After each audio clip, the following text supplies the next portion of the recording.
Rabies virus நம்ம இந்தியாவில் அதிக பேருக்கு பரவுற ஒரு நோயா இந்த நோய் தான் இருக்கு. அது எந்த அளவுக்குன்னா ஆண்டு ஒன்றுக்கு இந்த நோயால சராசரியா இறந்து போறவங்க எண்ணிக்கை மட்டும் 70,000 தாண்டி இருக்கு. இந்த நோய் நாய் கடிச்சது நமக்கு பரவுதா இல்ல மற்ற விலங்கால பரவுதா? இந்த நோய் நமக்கு பரவணும், நம்ம என்ன செய்யணும் என்ன செய்யக்கூடாதுங்கன்னா இன்னைக்கு திட்ட விளக்கமா பார்க்க போறோம். ஸோ இந்த மாதிரி தகவல் தெரிய நம்ம சேனலை சப்ஸ்கிரைப் பண்ணிடுங்க. ராபிஸ் வைரஸ், இந்த வைரஸ் எதனால பரவுதுன்னு பார்த்தோம்னா நம்மள நாய் கடிக்கிறப்ப தாங்க பரவுது. நாயால் மட்டும் தான் பரவுதுன்னு பார்த்தீங்கன்னா அதான் இல்லை. பாலூட்டிகள்னு சொல்லப்படுற ஆடாக இருக்கட்டும், எலியாக இருக்கட்டும், இல்லை ஒரு நரியாக இருக்கட்டும், இது மூலியமாகவும் பரவுது. ஆனால் 185% நாயினால தாங்க பரவுது. அது எதனால் நாயால் பரவுது அப்படின்னு பார்க்கலாம். முதல்ல நாய் கடிச்சா நம்ம என்ன செய்யணும் என்ன செய்யக்கூடாதுங்கிறத வாங்க பார்க்கலாம். நாய் நம்மளை கடிச்சா முதல்ல அந்த இடத்த நீங்கள் சோப்பு போட்டு க்ளீன் பண்ணணும். இல்லையா நீங்கள் தண்ணியை வச்சா அதை சுத்திகரிக்கணும். எதனாலன்னு பார்த்தீங்கன்னா இந்த ராபிஸ் வைரஸ் நாயோட உமிழ்ல தாங்க அதிகப்படியாக இருக்குது. அதனால தான் நம்ம நாய் கடிச்சோன்னா நம்ம வந்து அதை சுத்திகரிக்கணும் நான் சொல்கிறேன். இது நாய்க்கு மட்டும் இல்லை, மற்ற எந்த விலங்காக இருந்தாலும் உங்களை கடிக்கிறப்ப நீங்கள் எடுத்தோடனே பார்த்தீங்கன்னா அந்த இடத்த சுத்தம் பண்ணணும். அதுக்கு அடுத்தபடியாக பார்த்தீங்கன்னா செய்யலாம், மருத்துவரை போய் நீங்கள் அணுகணும். ஏன்னா நீங்கள் சரியான முறையில் ட்ரீட்மெண்ட் எடுத்துக்கிட்டால் தான் உங்களுக்கு அந்த நோயிலேருந்து நீங்கள் வந்து தப்பிக்க முடியும். அதை விட்டுட்டு எக்கச்சக்கம் படம் பார்த்துருப்பீங்க. பழைய காலத்து பார்த்தீங்கன்னா ஒரு நாய் ஒரு நபரை கடிக்குதுன்னா அந்த நபர் அந்த நாயை பத்திரமா பார்த்துக்கணும். அந்த நாய் இறந்து போனால் இந்த நபரும் இறந்து போடுவார்னு சொல்லியிருப்பாங்க. அது காலங்காலமாக இருக்குது. இப்போவும் சில இடத்துல அதான் சொல்லிக்கிட்டு இருக்காங்க.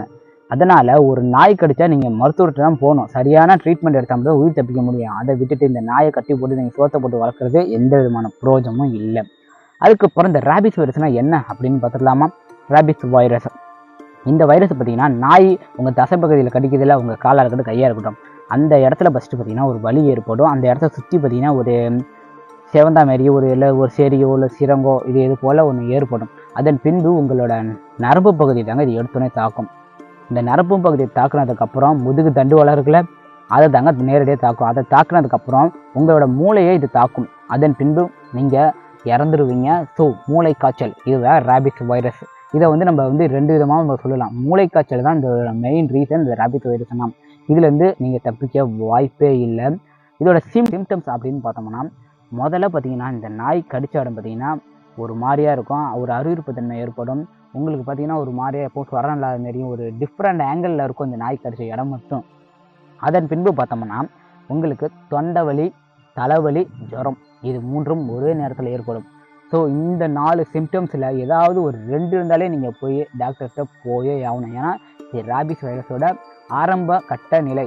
ஆனால் இது உச்சக்கட்ட நிலையை அடைஞ்சதுன்னா நீங்கள் மருத்துவர்கிட்ட போயும் பிரயோஜனம் இல்லை. ஏன்னா இதுக்கான மருந்து அவங்க இன்னும் கண்டுபிடிக்கல. ஓகேவா? ஏன்னா அந்த அளவுக்கு இது ஒரு கொடிய நோயாக தான் இருக்குது. ஏன்னா ஆரம்பத்தில் இந்த நோயில் எந்த நோயாக இருந்தாலும் நம்ம தடுத்துடலாம். பட் முத்திடுச்சுன்னா உங்களால் ஒன்றுமே பண்ண முடியாது. அதுக்கப்புறம் இந்த நாய் அப்படின்னு எடுத்துக்கிட்டாலே பார்த்தீங்கன்னா வச்சுக்கலாம், பொதுவாக நாய் கடிக்கிற தன்மை உடையது தான். ஏன்னா தான் நன்றி உள்ள ஜீவன் நாயின்னு சொன்னாலும் அதோட இயல்பு கடிக்கிறது தான். அதனால் இது ஏழை பணக்காரன், ஸோ மந்திரி, இவர் வந்து தாழ்ந்தவன் உயர்ந்தவன் அப்படிலாம் பார்த்து தராதரம் பார்த்து கடிக்கிறது நாய் கிடையாது. இந்த நாயோட உண்மையில் தான் பார்த்தீங்கன்னா இந்த ராபிஸ் வைரஸ்ங்கிறது அதிகப்படியாக இருக்குது. இந்த நாய் அதாவது இந்த நாய்க்கடியால் ஆண்டு ஒன்றுக்கு பாதிக்கப்படுறவங்க 2 லட்சம் பேரை தாண்டி இருக்காங்க. இந்த ராபிஸ் வைரஸால் இறந்து போனவங்களோட எண்ணிக்கை மட்டும் சராசரியாக ஆண்டு ஒன்றுக்கு 80,000 தொற்றுருக்கு. நான் என்ன சொன்னேன் 70,000 சொன்னேன்னா, ஆனால் இந்த 2023 நீ கம்பேர் பண்ணுறப்ப 80,000 தாண்டிடுச்சு. அதிகபட்சமாக பார்த்தீங்கன்னா 1,50,000 பேர் இந்த நோயால் இறந்துருக்காங்க.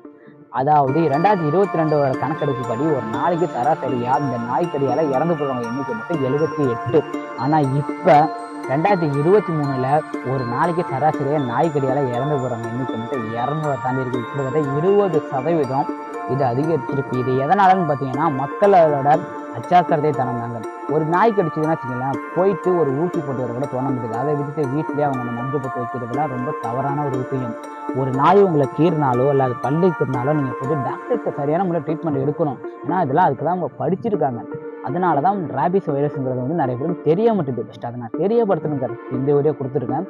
அது மட்டும் இல்லாமல் இந்தமாரி நிறைய வீடியோ நான் உங்களுக்கு கொடுக்க போகிறேன். ஸோ இந்தமாரி வீடியோ நம்ம சேனலை சப்ஸ்கிரைப் பண்ணிடுங்க. நெக்ஸ்ட் நான் வீடியோ பண்ணுறது கீழே கமெண்ட்டில் சொல்லுங்கள்.